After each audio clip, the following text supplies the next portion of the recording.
اهلا اعزائي المتابعين في فيديو جديد وتأليف جديد من عيار التقيل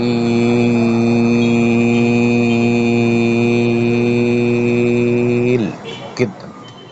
تأليف جديد من عيار التقيل جدا يا اعزائي المتابعين. الحلقة الأخيرة من قصة الوحوش.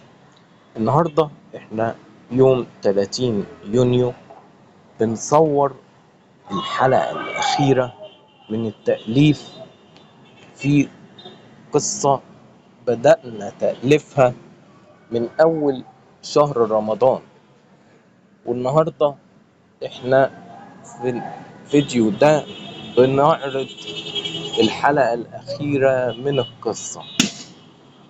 فالقصة صراحة خدت وقت كبير جدا وكتابتها خدت وقت كبير جدا. عندي ملحوظة في الفيديو وأنا بصور إن التأليف اللي مكتوب ده ممكن يتم التعديل عليه، لأن هو يعني أنا كنت بكتب الحلقة الأخيرة من قصة الوحوش وفي نفس الوقت كنت يعني بكتبها باستعجال شوية، فممكن إن إحنا نعمل تعديل بسيط في التأليف اللي اتكتب في التأليف اللي هينزل في الوصف، يعني حاجات بسيطة يعني. إنما على العموم ده الإصدار النهائي للحلقة الأخيرة من قصة الوحوش. قصة الوحوش هي قصة خيالية، قصة خيالية جدا ومن وحي الخيال.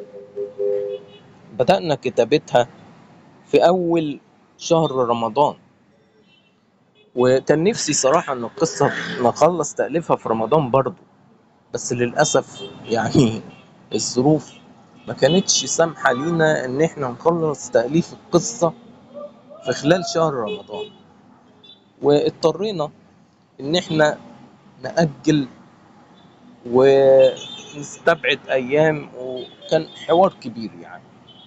لكن في الأول وفي الآخر إحنا الحمد لله النهاردة بنستعرض تأليف الحلقة الأخيرة من قصة الوحوش. وبالمناسبة قصة الوحوش ملهاش جزء تاني.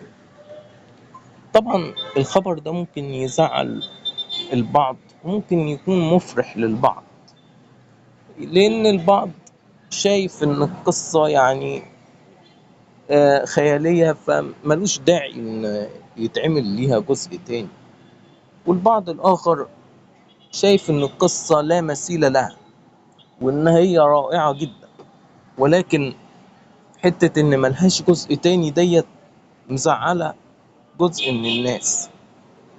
وأنا صراحة يعني مش بأيد ولا بعارض، أنا بقول لكم إن أنا كمؤلف القصة دي ملهاش جزء تاني، وإن دي الحلقة الأخيرة.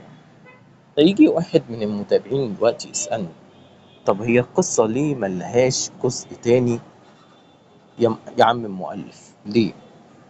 أقول لك لأن مفيش أصلا في الأحداث حاجة تبين إن في جزء تاني.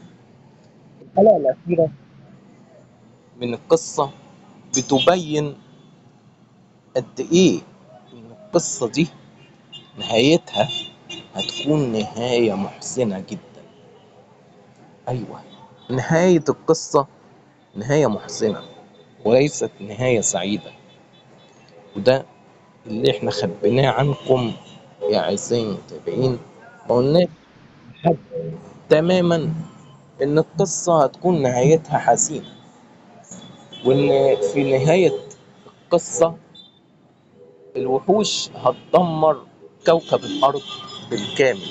مش بس الوحوش، ده كمان في نيزك كبير هيدمر كوكب الأرض حسب أحداث القصة، ومن بعدها هتنعدم الحياة البشرية بالكامل، وكمان مش هيبقى فيه وجود أساسا لكوكب الأرض ولا للبشرية في أحداث القصة. يعني من الآخر هيبقى كل شيء منتهي.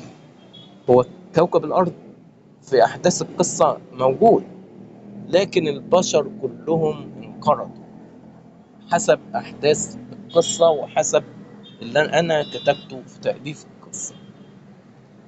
وطبعا مفيش تعديل في الكلام ده، دي الأحداث اللي أنا كتبتها في الحلقة الأخيرة من قصة الوحوش، وإن دي هي الحلقة النهائية والأخيرة من قصة الوحوش، والقصة ملهاش جزء تاني. طيب لو انتم يا أعزائي المتابعين عايزين القصة يكون ليها جزء تاني، فممكن حسب تصويتكم واختياركم وآرائكم في التعليقات، ان انتوا لو عايزين للقصة جزء تاني ممكن نعدل في أحداث الحلقة الأخيرة، ولكن أنا شايف إن كده حلو قوي، وإن أحداث الحلقة بتنتهي بإن كل الحياة البشرية بتنقرض، وبالتالي خلاص الوحوش قضت على البشرية بالكامل، وبتنتهي أحداث قصة الوحوش، وبتكون ديت هي الحلقة النهائية والأخيرة من قصة الوحوش، ودي هي نهاية قصة الوحوش. أيوة، هي دي النهاية يا أعزائي المتابعين. قصة الوحوش أنا اللي ألفتها وأنا اللي كتبتها من أول شهر رمضان لحد 30 يونيو.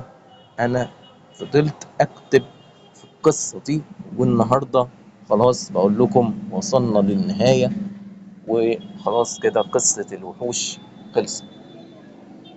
وطبعا ما تنسوش في قصص جديدة طبعا هتيجي، ودايما هعمل لكم أغاني حزينة برضو حلوة جديدة، والتأليف الجديد هيعجبكم أكتر وأكتر.